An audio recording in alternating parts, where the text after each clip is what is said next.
Welcome to the Fierce Kind Mama of Multiples podcast. This podcast is for anyone raising multiples, twins, triplets, or more. I speak to inspiring parents of multiples who have healed from unexpected pregnancies and birthing experiences and who candidly share the highs and lows of raising multiples. I also speak to the professionals that work with multiple birth families. Together, we cover the practicalities of raising more than one baby at a time, as well as enhancing the emotional well-being of caregivers and children alike. Come join us as we laugh, cry, and share our personal and professional wisdom on all things multiples. I'm your host, Dr. Christina Kebetza, and I am a fierce, kind mama of multiples. On today's episode, I speak with registered music therapist Elizabeth McLean. Elizabeth specializes in music therapy practice and research with infants, parents, and families, specifically working within perinatal and early parenting contexts. She has over 10 years' experience working clinically with infants, children, and their families in the acute hospital system, including the neonatal intensive care unit and pediatric settings. In this episode, you're going to hear us talk about the key benefits of engaging musically with our babies, including premature babies in special care settings. You're also going to hear us talk about how music can help support the emergence of our identity as parents.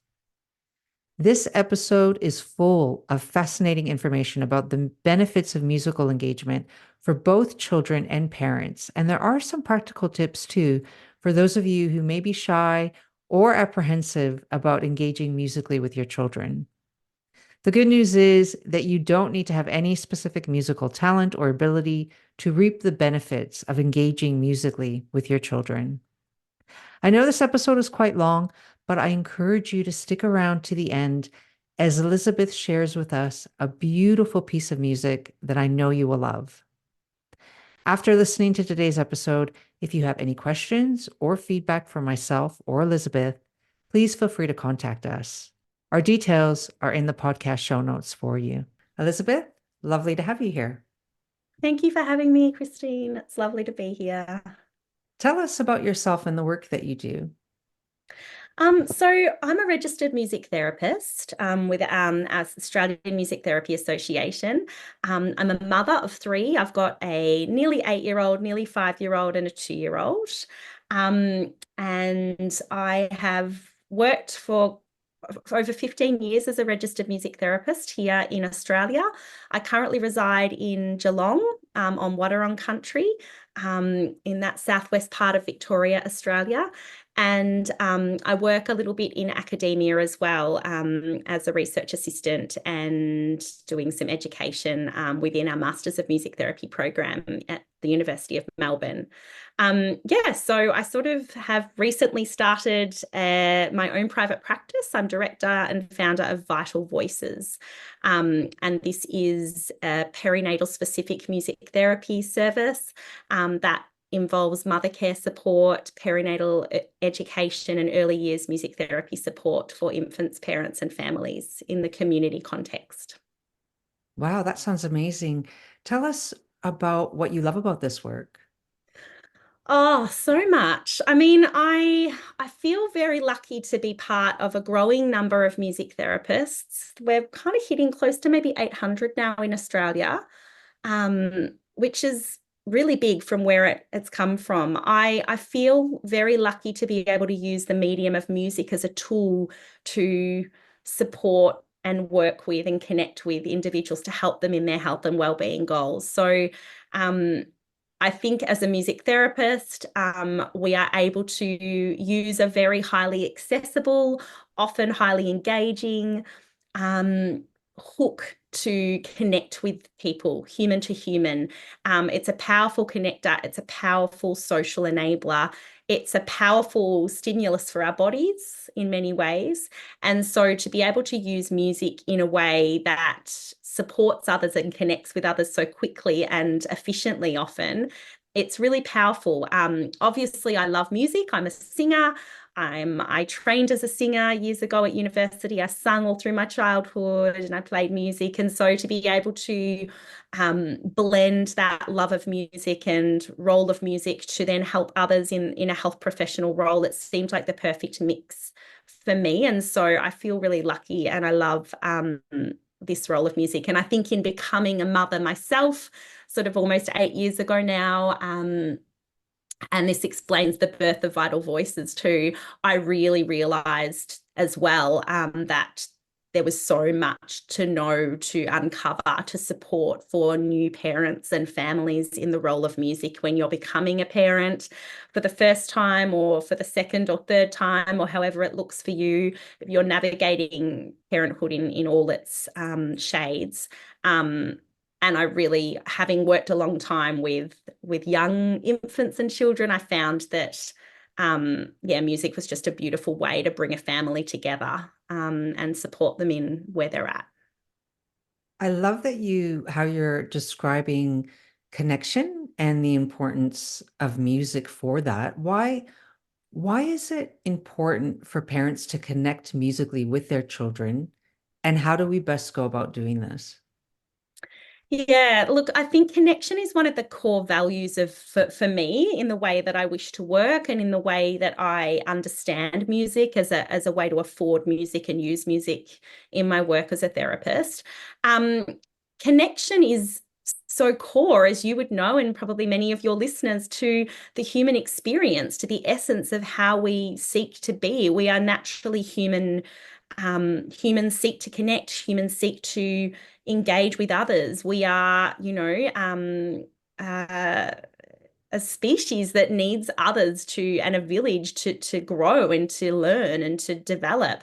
And so, as we know from us, so much research and theory around the importance of the early years and the parent-infant relationship as being integral to ongoing and later development of the infant. Music is a really beautiful way to sort of supercharge, so to speak, or to reinforce, or to really support that moment of connection. So because when we use music, my understanding of music is that it's something that we share with others. It's not purely, while we can engage with music and enjoy music independently, we can all relate to using music for ourselves, for some space alone or for some solace. For some, quiet reflection. We also can understand how music can be a really important way to make us feel more connected to others in a big group context and with someone one-on-one. And so in looking at this through my work and with infants and young children and families and parents, music offers us a way to communicate and to connect and to find an intimacy together that music holds, that music contains and scaffolds for us. So it impacts us emotionally in music when we listen to it. It activates the emotional centers of our brains. It's multisensory and multidimensional. We feel it in our bodies. We hear it in the music itself. We observe another person's reaction to the music. So there's all these moments of beautiful possibility to connect. And that's, I think, so core and key to the role of music. I hope that it's answered your question. There might have been another arm to that. No, no, that was great. I mean, it sounds like you've kind of highlighted some of the key benefits of engaging musically with infants, but Mm. also the benefits of parents doing that with their children. Yeah. And so I know you've done a lot of work in hospital settings, and Yeah. you mentioned you're a research assistant, but you've published research as well, looking at parents' musical engagement with their baby, particularly in neonatal care. And I'd Yeah. love to spend some time talking about that because many of my listeners will have or have already had premature babies who Mm. spend time in neonatal care. What can you tell us about the research in this area? What are some of the key benefits of music therapy with Mm. premature babies? Yeah. So yeah, firstly, to your listeners, I just have had the absolute privilege and honor of working with so many families of multiple babies in the NICU context, as you just stated. And yeah, it really is a privilege to work within this space and to really kind of just stand by and support and hold space for people that are navigating so much. And so music therapy in this space is a really kind of quite well-developed field across Europe, across America, and now in Australia, it's still sort of a younger profession and needs a lot more expansion. So maybe some of your listeners might have come across music therapists, depending on the hospital or the unit they were in. Some might have heard of music therapy in this context, but never got to it because of the fact that, unfortunately, it's not a completely accessible service for everyone, because we're not in every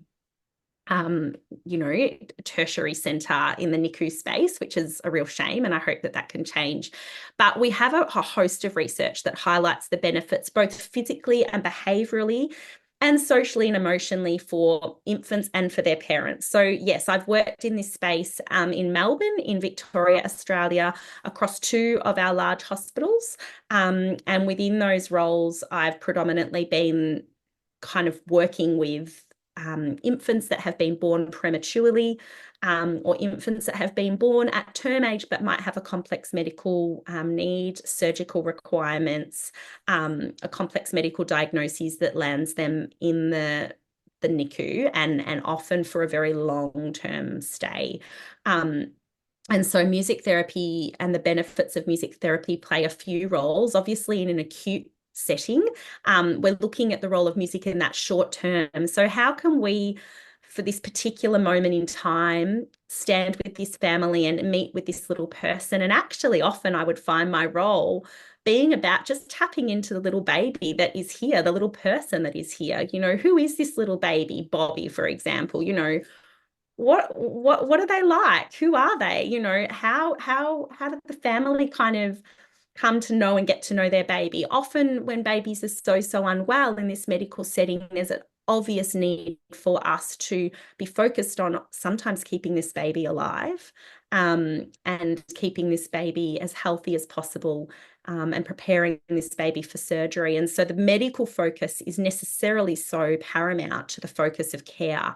Yet we know, and obviously so many health settings now understand and do a beautiful job of honouring the fact that there's so much more to one's health and well-being that needs to be honoured and held and focused on alongside the intensive medical support. So in this context, as a music therapist, I would see myself being kind of tapping into the baby's world here through the work with families. So kind of, well, what's going on for this little baby, and what are they about, and how can music be a way to kind of start to get a sense of their musical preferences, or how they like to be comforted, or how they might engage, or how they might need a break from engagement right now through this interaction. How are they telling us what they need through the many different ways babies communicate with us, even babies that are dealing with complex health needs? So one arm of that is really kind of a big part of it is that infant mental health focus on, well, what does this baby want to tell us, and how can we then support this baby's mental health and this baby's development as a little human that they are, with a particular condition or with a particular complex surgery approaching. But who is Bobby, for example? And then another big part of that is we always do that, and the benefit of is bringing the parent and infant together, the family together. It might be a sibling, parents, grandparents. How can music therapy play a role in creating a safe, supported, and sometimes joyful, sometimes really, really challengingly sad, sometimes both in one session, moment to feel and to embrace and to connect through a song, a favorite lullaby? How can music therapy relax this baby, and relax this parent too together? So, we're looking at music therapy, and the research highlights, there's a host of research, but we know that when babies are listening to music, whether that be recorded music, we have very strong benefits of parents listening to their own babies listening to their parents' voices, or the lullabies from a music therapist. We have a reduced heart rate in the baby. We see their bodies settle. We see their restless movements reduce. We see their breathing rate slow down. on the monitors that are often at play, we see, a mother or a parent kind of snuggle back into the kangaroo cuddle that they're having on the chest, and we notice their ability to regulate themselves and to sort of settle themselves into this moment of song, which we know can then support this co-regulation process between the baby and the parent. We see it impacting the vibe of the room and other people nearby, or the staff that come in that hear a song that sort of makes them smile or settles them in the way that they then care for the baby. So there's these sort of ripple effects of music therapy at the very focus of the baby, and then out to their family, and then out to the kind of culture of the unit. So music therapy also has been shown in some studies to support reduce maternal anxiety, which is really important too. So there's been several meta-analyses and RCTs that have highlighted quite clearly a reduction in maternal anxiety for mothers that have engaged in music therapy, and parents' feelings of closeness and enhanced bonding with their baby, which is really, really powerful and important stuff. Yeah. Absolutely. I think that, you've highlighted so many key benefits there of when babies are in the NICU and how we can support both the babies and the parents. And I love that piece that you spoke about with, the infant mental health, but as well the maternal health, and the parents' health, their mental health. Mm. As I understand it, there seems to be some evidence that the benefits are not exclusive to the hospital stay. So, in other words, there have been longitudinal studies that have shown positive long-term effects of Yeah. music therapy on Yeah. infants and their families. Can you tell us more about that? Because I think that that's really important to consider here. Like, we're not Yeah. just talking about the short term, we're Yeah. going to help you feel better while you're in the NICU, that there's actually, long-term benefits that, Yeah. yeah. Yeah, that's a really good point. So, there's a recent long-term longitudinal study called the Long Step study that's kind of been launched, and it's kind of a multi-site international randomized controlled trial. So that kind of top of the range from an empirical research point of view study. Now that's been rolled out across Europe and in different parts of America, and it's kind of really been a really powerful study to look at what happens for little infants when they have music therapy in the NICU, and then 6 months later, what's happening at home for this family. Pardon me. What we've found that the evidence there and the way in which they've measured this evidence hasn't yet shown us as much significance as we'd hope. And I think there's a range of variables at play there. What it did highlight is that families were using music a little bit more consistently. So that musical literacy, that ability to kind of think about music as part of their everyday play moments with their child, kind of highlighting the benefit of what music can do for their baby. And I would argue, but that probably needs further investigation based on my research, really an important part of a parent's emerging sense of role and identity. Because my own research in this space really highlighted for parents in the NICU that engagement in music therapy really enhanced their sense of role and their emerging sense of self and identity when so much of their role was taken away. But I do, we can come back to that perhaps in answering your question here. We have had, though, a lot of significant outcomes and research with music therapy in this early infancy, preschool, kind of early years context, and how the engagement of families in, for example, early learning programs in the community, or the engagement in musicking at home. So like playing and engaging in just kind of very simple but creative kind of ditties or songs you might sing to your baby, or rhymes you might play, or, a rhythmic activity in engagement with your baby while you change their nappy, for example. Some of those things that are happening in the home, we know have great benefits for later regulation. So a big one, emotional regulation. So we have impacts on that being seen in the research. We also have impacts being seen on sort of pro-social behaviors as well. So little people's ability to kind of initiate and engage in those sort of shared play, attention, turn taking, pro-social kind of behaviors. We also have seen some really important increases in children's later ability for their reading and writing. So yeah, readiness to read. Often there's an interesting sort of piece of information that we kind of lean into around, if a baby or a child, I should say, a preschool child is able to hold a steady rhythm. So if you're kind of working together and regulating through rhythm and getting them to join you in rhythm together with a simple clap, it's often a really great indication that a child is ready to start to learn to read and start to. So you can kind of see the beautiful parallels between the way we process sound and rhythm and the way that kind of weaves into the rhythm and prosody of learning to read. So yeah, there's some really interesting links there, lots of powerful research. So yeah, there are definitely implications for early engagement in music and later development, and they range across more sort of academic domains and also more social and emotional domains. And yeah, as I said, there's this study that's really exciting for NICU specific infants and families that we're seeing roll out, and hopefully we're going to see some interesting outcomes from that are still sort of yet to come. Yeah. Yeah.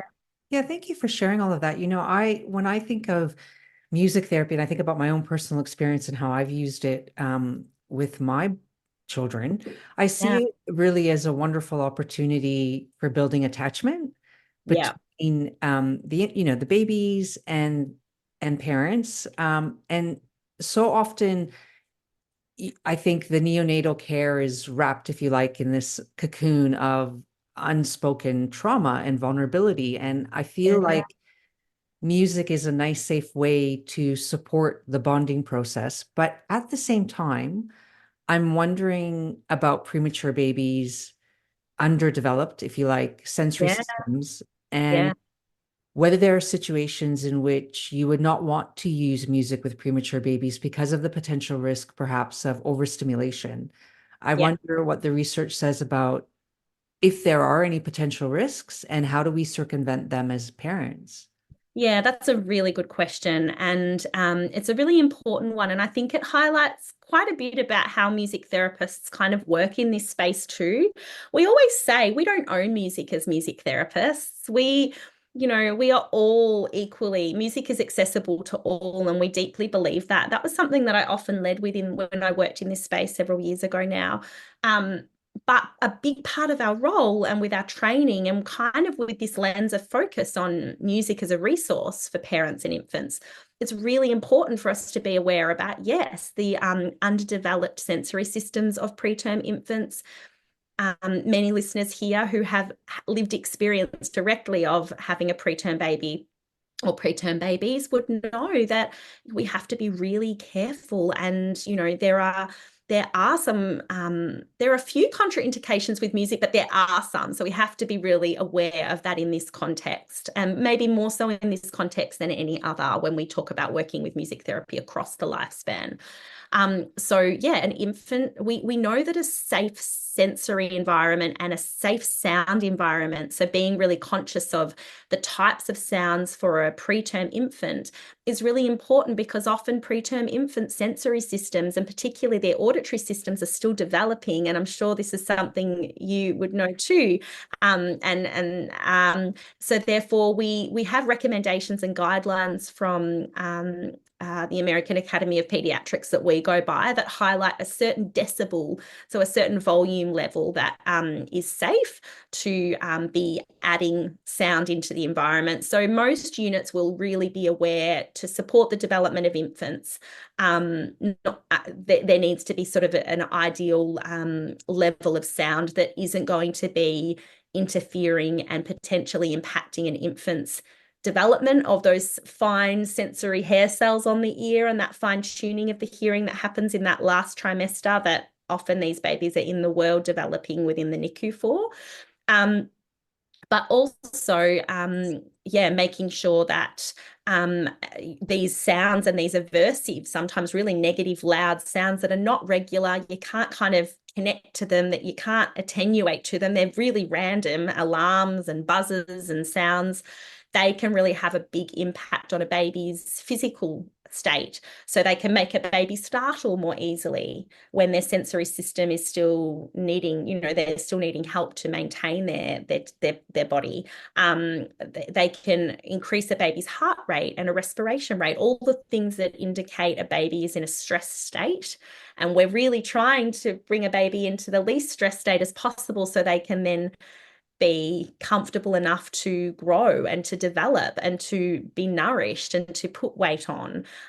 So all of those things are really, really important. So therefore, there are some, as part of our assessment as music therapists in this work, we would meet with families, we would talk with the medical and nursing and allied health teams and kind of work out what's going on for this baby and this family, and how is and when is, importantly, music going to be most helpful, and what type of music and what volume, and how do we deliver that, and is it recorded music, or actually do we not even bring recorded music in until this baby's in a more stable position? And often in my work with very preterm infants, and what the research is indicating now is we're really kind of moving away from recorded music that is less able to be controlled safely, and more into the ability to use our voices, to think about our voices in the context through song, through humming, through chatting,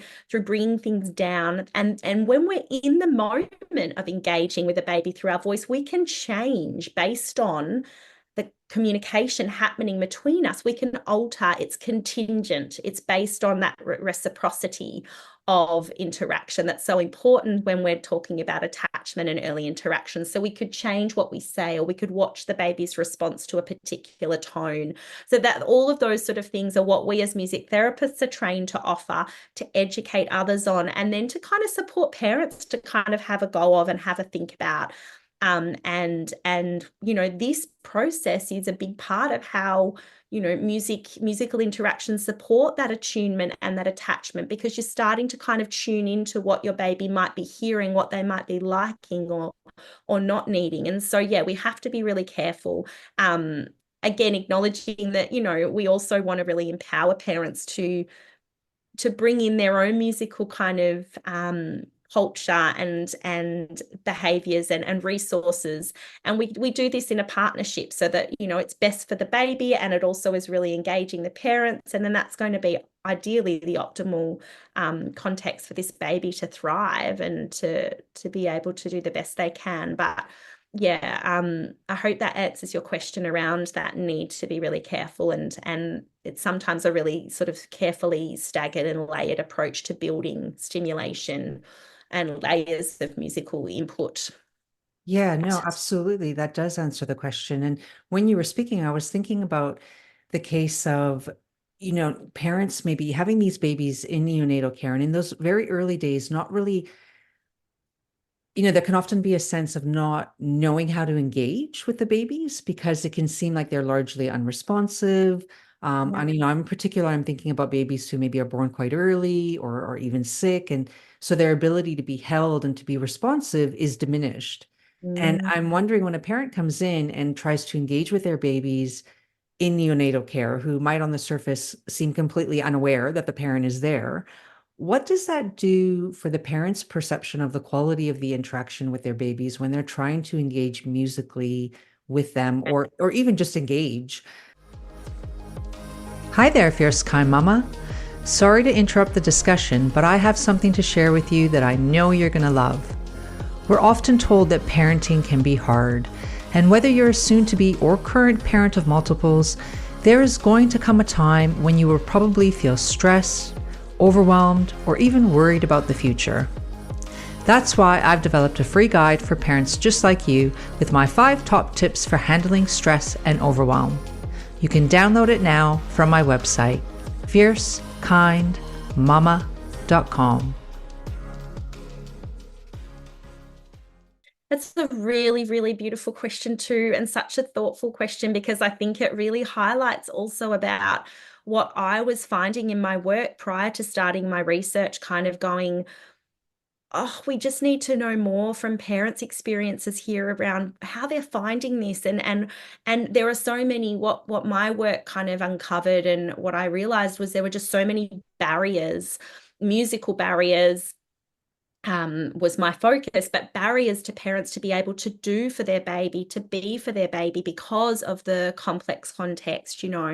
Some families are not able to pop their baby in their little onesie or suit for so many weeks or months because of the complexity of things, or, bringing in things and popping them in the isolette can be challenging because of infection control and all of the things. And so, I think that babies' responses are so nuanced and subtle when they're very, very young, and they're dealing with a complex concoction of medication and, sedation and things. So I think that it's really important for the teams to work in a really family-centered way that really offer education and understanding to parents and kind of acknowledge and validate the importance of seeking connection with their baby and the desire to seek connection, and honor that and foster that, and note that it may be that the baby might not be able to physically and cognitively and emotionally give that response they want to give in that particular moment because of this, and this.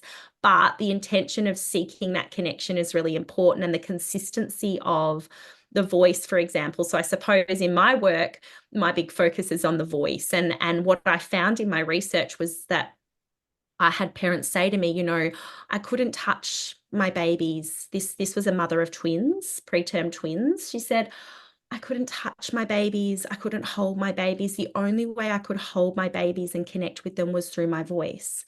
And so I get shivers when I say that quote, because I have the audio bite of it from my study, and the parents were just so incredibly generous at sharing. And from the words of parents that have gone through it, and maybe your listeners here too, it was this ability to give, to offer an intimate sense of connection, and that no one else could offer. This was the other thing. This was unique to these parents. This was their pre-established connection of voice from utero, right?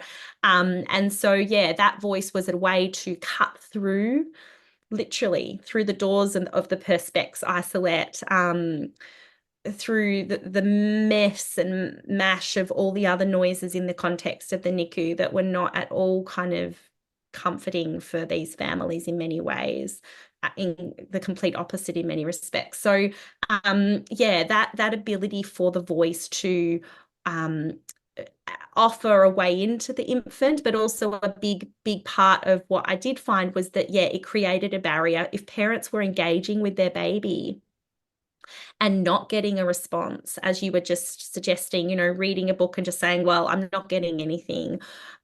This was often a key time for the team, the allied health team. It might be the psychologist, the social worker, the music therapist, the nursing staff, to really kind of spend time in speaking with the families and giving them that context, and really reinforcing that actually it's really important, that consistency. And while your baby might not be able to give you an overt response right now, we understand and we know that baby's hearing, they're going to still be hearing you, and that consistency is really important.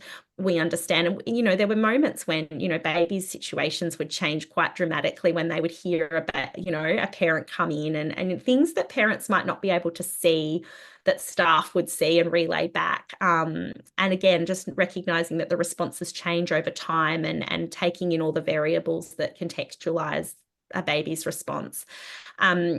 Yeah, so that, and yeah, what I did find in my research here was that it was when these parents that had maybe traversed such a long hospital journey of ups and downs and months, they reached a point where, after all this time of reading Possum Magic by the bedside when they'd come in, or singing that little consistent ditty, a hello song, Mummy's Here, for example, and then weeks later, a moment, an eye contact, a head turn even, an arm, a finger squeeze. During these interactions, these responses from these parents that I interviewed, babies, were so pivotal in giving them a sense of who they were and the importance of their role as parents. So there sort of were these identifying responses. So they came, but time and where the baby was at was a big part of that. So yeah, that's a really interesting question you posed, and something that's, I think, really important to support parents to navigate if they're wanting to connect and they need help with understanding what their baby might be saying to them. Yeah. Yeah, thank you for that. And when you were speaking about, the what that twin mom said, and that you still get shivers when you think about it, it's funny because when you were speaking, I was thinking I got shivers as well. And I think it was because it reminded me of a time. So I had premature babies myself, and this was Mhm. later though, when they were a bit older, already at home, out of hospital. But I vividly remember this because I had them both. I couldn't attend to both of them at the same time, Mm. and they were both very distressed and crying. And so I used the only thing I had that I felt at the time that I had was my voice. And so I Mm. started singing. And it's really interesting because that I noticed that whilst it didn't have the effect that I had hoped, and that it was calming them, like they didn't stop crying, or the baby that I wasn't able to attend to what didn't stop crying. What it did have the effect of doing was calming me. Like Mm. I was able to then focus on the one baby that I had in front of me that I needed to attend to, and while the other baby was kind of, safely in his Yeah. crib, and I couldn't get to him, but I knew he was safe. But it helped me to at least not get so worked up with, oh my God, I've got this crying baby over there and I can't get to him, and all of that. And so I Yeah. really felt that singing was a way, going back to what you said earlier about regulation and Yeah. even maternal mental health. And I just found it such a powerful tool, even though I mean, I'm a horrible singer, and and that's the Well, other thing. Yeah. I believe that your voices would have been the most powerful for your babies, and I believe everyone can sing, but we can come back to that. Yeah, yeah. Because I was thinking about that too. Parents who might be apprehensive about using their voice because they think, well, I can't sing. I don't know what I'm doing. I don't have any musical talent.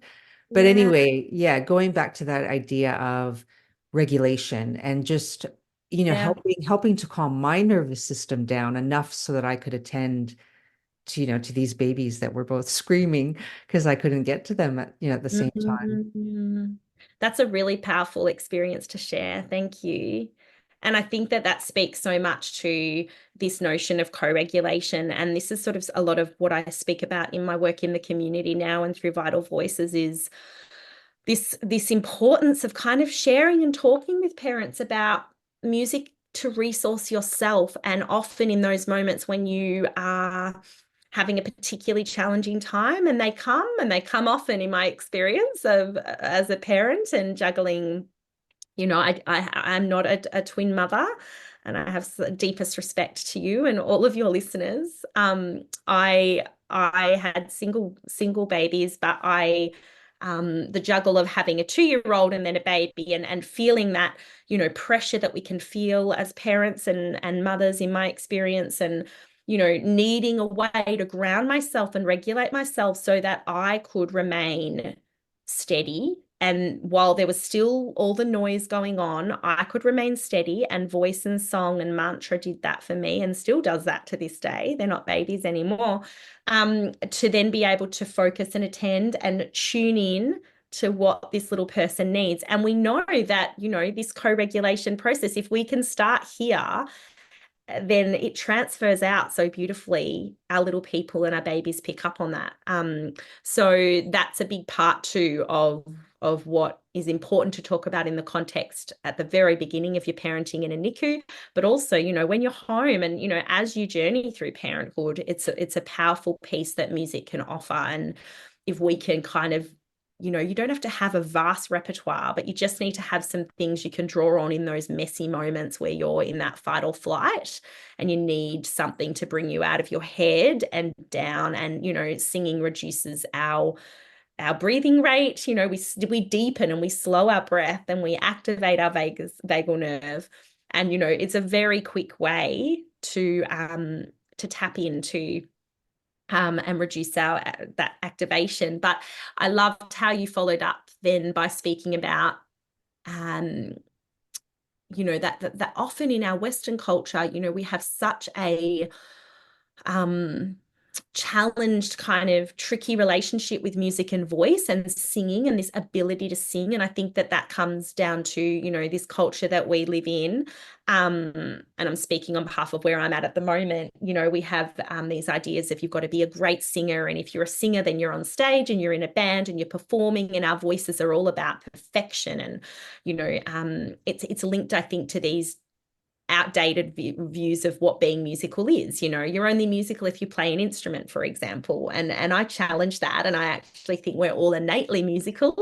And being musical can be as simple as clapping your hands, rocking your baby to sleep. There's a musicality in the way we move, and that is forms a really, really important part of the way we connect with others and the way we embody musical beings. We embody music. So that's another whole conversation. But so a big part of what I found in my work constantly, and then what I explored in my first study of my PhD, was how do they feel about singing and using their voice with their baby in this context of the NICU? But I think it extends into my work now when I work with new parents, and they sort of say, but I don't sing. I'm not a singer.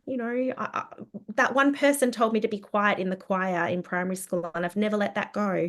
And I mean, those sentiments came through in aged care when I worked with adults who would say to me, I was told not to sing as a schoolboy, and they held that in their 80s. Years later, they mimed the rest of their life. So these things can hit us and hold with us, and they can be so damaging. And so I think a big part of my work is to kind of help people find their voice, however that might look. You might be a singer, or you might sing in the shower. You might become a parent and find that actually it makes complete sense to sing and engage and playfully chat with my baby in an infant directed or a little kind of joyful musical way.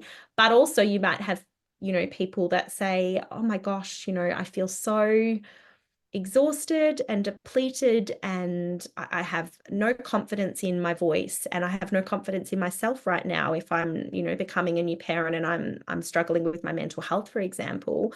That is going to impact the voice, and trauma impacts the voice too. So that's sort of another layer of complexity that is really important to consider in the context of working with people finding their voice and accessing their voice. There can be varying levels of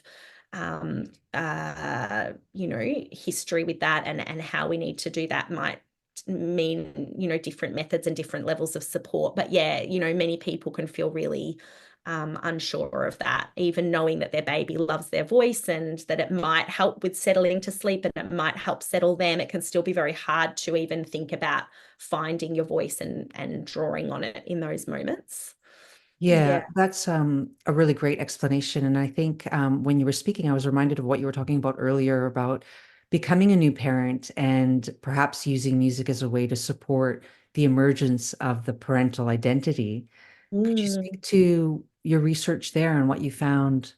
Yes, I can. I can. Just so I'm not, because I'm quite verbose and I tend to get off track. So I wrote a few little notes just to keep me on track. So I finished my research in 2018. And isn't it amazing how time flies, and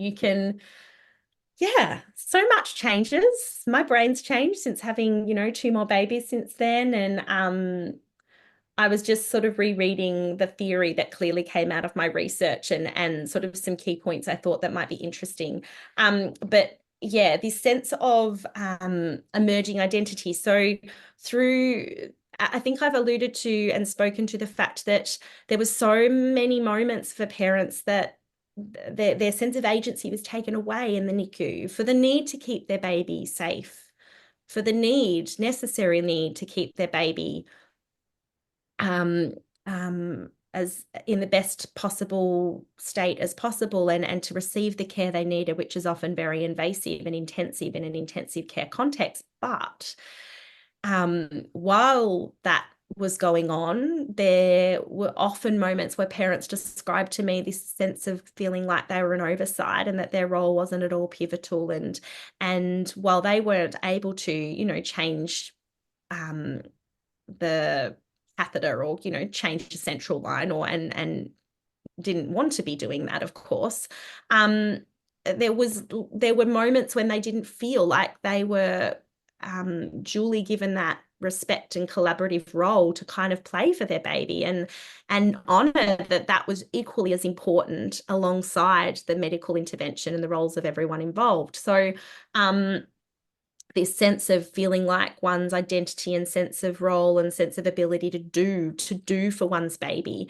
And I think this sort of speaks to that sense of identity of like the social constructionist view of identity. It's like we develop a sense of who we are through doing. That's one way of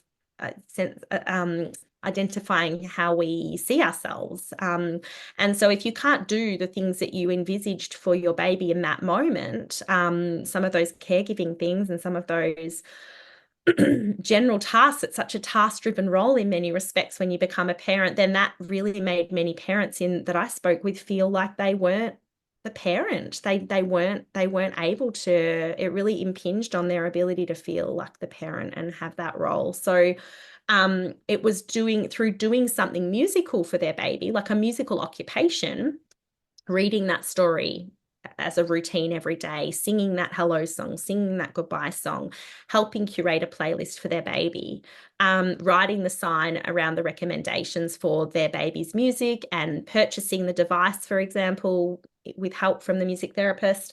Sometimes it might have been depending on the setting, bringing in the guitar. I had a few guitar playing dads that would bring in their guitar or borrow a guitar from our department and use that. Again, with support around when that might be appropriate and when not, and looking at their baby's responses. So, I think from my research, it was that, when parents were given an opportunity to do through music, which was often a really beautiful and easy way for parents to be able to step into that role, and then the baby offered them an identifying response to their offering, that was quite a catalyst for these parents to feel like they were enhancing their sense of identity. And so my grounded theory study, the interpretation from all the interviews I did with these parents, was that it was this ability to do, the response received, that enhanced this emerging sense of identity. And that emerging because it shifted and changed and waxed and waned over the long journey. And, I think we've got more to uncover about where that leads into the home context outside of the NICU. But yeah, does that answer your question? Yeah, absolutely. I love that explanation of your research and what you found and how, music does support the emergence of the parent's identity through the doing and the sharing, right? That connection. Yeah, the sharing. Yeah. One time said to me, it was $1 million connection. He said, when his third little baby girl, who was born preterm, sort of turned her head and kind of, engaged in this really attuned eye contact during a cuddle and during a song. And, he described it as $1 million connection. And so, those pivotal moments of connection kind of add up and create this really important process of attachment, which can be Yeah. so huge. Yeah. Yeah, absolutely. Now, Elizabeth, I would love for you to give us an example, perhaps, if you could, of how music and song might be used in the context of regulation. Perhaps, if you would be willing to share with us an example of your work. Yeah, so I can give you a little example. Excuse me. I should have brought my guitar in, and apologies there. So I would usually use guitar in my work because it's transportable. I move it around. But also there are a range of ways we work. Predominantly vocal work is so powerful. And I think I alluded to that. I've alluded to that many times around my research and the voice. We all have a voice. We all hold a voice.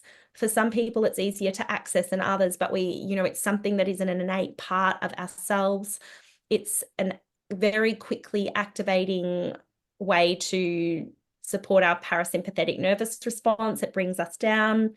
When we're thinking about this engagement of music and song to connect and to attune with one's baby, then, this voice is what we know is the most prominent sound in utero. The maternal voice is one of the most prominent sounds in utero. And so even if you have a preterm baby, there's often been a period of time where that ability to hear one's voice has already commenced prior to their arrival, even early in the world. Because it's a really early developing sense. So it's a really powerful kind of resource. So I use voice a lot.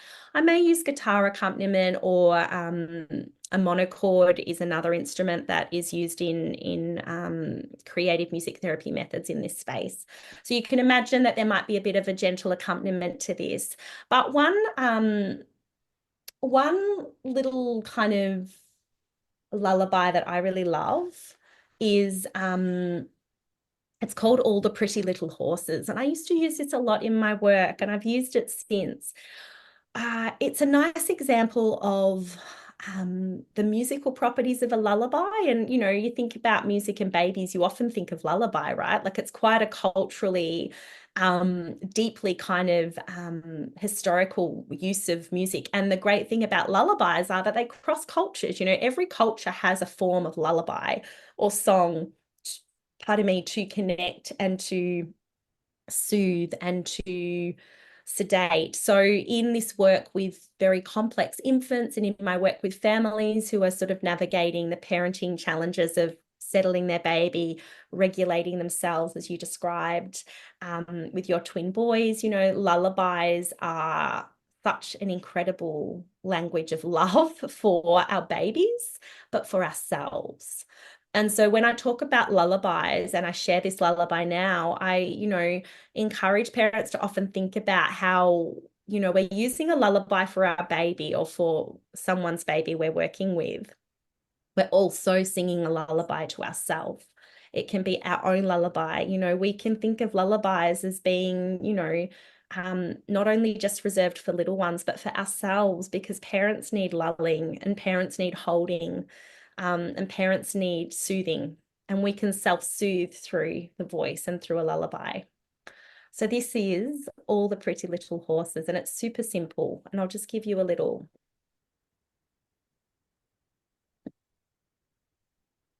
Big breaths to start. I like to use a little rhythm on my chest.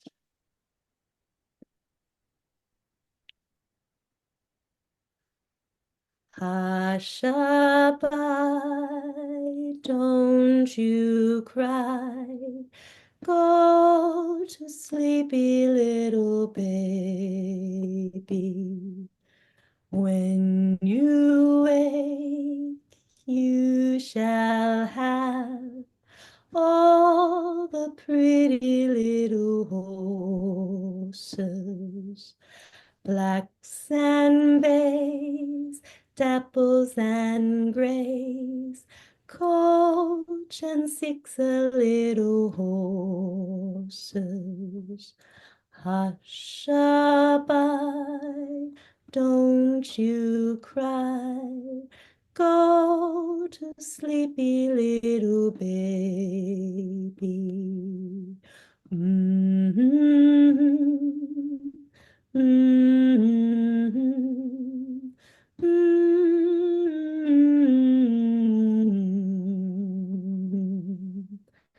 Mm-hmm. Mm-hmm. Mm-hmm.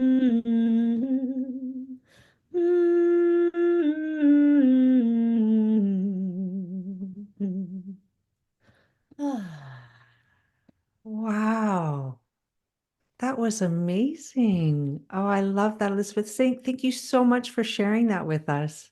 That's okay. That's a little anonymous lullaby. I think I don't actually know the original composer, but um I think it's a nice example of that lilting descending melody. You can hear the Mhm. music go down. It's very repetitive, it's very simple. And maybe, you can kind of get a sense of how it quickly brings you from here into your body. Yeah. The rhythm is a very grounding, predictable way for our brain to feel safe, Yeah. help ourselves feel safe through, and you could engage in just the tapping and you could listen.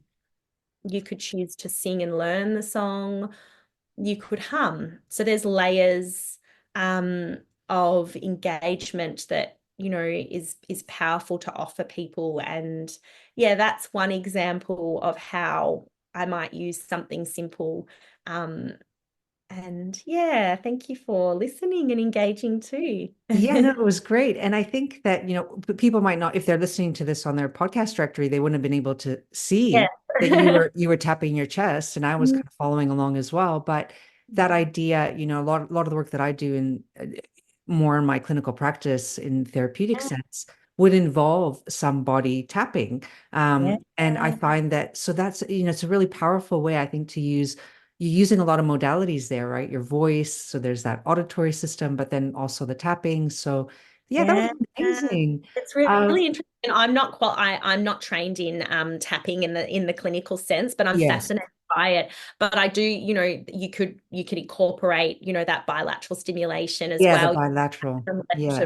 right, Yes. that butterfly hug approach. So yeah, you're right. It really does tap into and offers that somatic approach to understanding musical engagement, and that can really work well for people that, yeah, as you would understand, are dealing with a lot of trauma or acute Yes, absolutely. traumatic stress, which is very relevant in the NICU context, or Yeah. in many contexts for new parents and families. Yeah. Yeah. So thank you so much, Elizabeth. Before you go, I'd love for you to share with us where people can find out more about you and your therapeutic work and your programs. Yeah, yeah. So I'm at Vital Voices. So you can find me on my website. So I might get You can put it in the podcast show yeah, notes I if you might like. put it in the Yeah, show notes. But we'll do that. yeah, so that is, I've got it here with all my paper. Sorry. It's okay.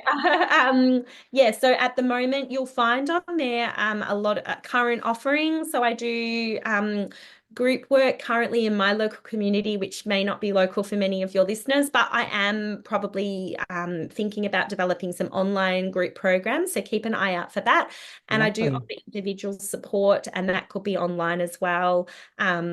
And that gives you a sense on my website of the way that might look, what we might Yeah. be focusing on. But you can find me at www.vitalvoicesmusictherapy.com. And I'm also on social media. So my Insta handle is vitalvoices.au. Or Facebook as well. You'll find me there. And yeah, there's information around also educational offerings too, if you're interested in how this sort of sharing might work for people you work with, for yeah, any type of kind of work context too. I can offer education around the role of voice. There's a host of different ways I can work with you, and we could collaborate. But yeah, information will be there. Great. Thank you so much, Elizabeth. It was so lovely connecting with you today. Thank you for sharing your time and expertise with us. Thank you so much for the time. See you. Thanks for listening to today's episode. If you like what you've heard, then please follow and leave a review so that other expectant and current parents of multiples like yourself can find this podcast and the valuable information it contains. I'd be so very grateful if you left a review and shared this with anyone you think could benefit from listening. If you have a particular topic you'd like me to cover on this podcast, feel free to reach out to me via my website, fiercekindmama.com. New episodes are released every second Wednesday, so I'll see you back here real soon. Any advice and information in this podcast is general only and has been prepared without taking into account your particular circumstances and needs. For tailored, individualized advice, please consult with a qualified professional.